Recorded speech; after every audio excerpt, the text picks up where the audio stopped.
Now, the second method is your Angoff method. Now, in this method, the judge or the examiner considers 100 borderline or again, minimally competent students or examinees and considers how many could answer the question correctly.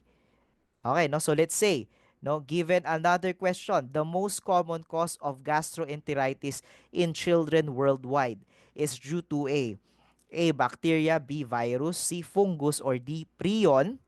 Okay, no? So the board examiner is going to think, okay, no? Iisipin niya, ilan kaya out of 100 borderline students, ilan dito ang makakakuha ng tamang sagot? Okay, no? So, siguro pwede niyang i-estimate 80 out of 100 makukuha ito. No? Because what is the correct answer here? It is, okay, no? Letter B, it's a virus. 'Di ba, no? So, viruses, the most common cause of gastroenteritis in children worldwide. So, the board examiner will say, yeah, no, 80 out of 100 students will most likely get this correct. So, the MPL for this question is 0.8.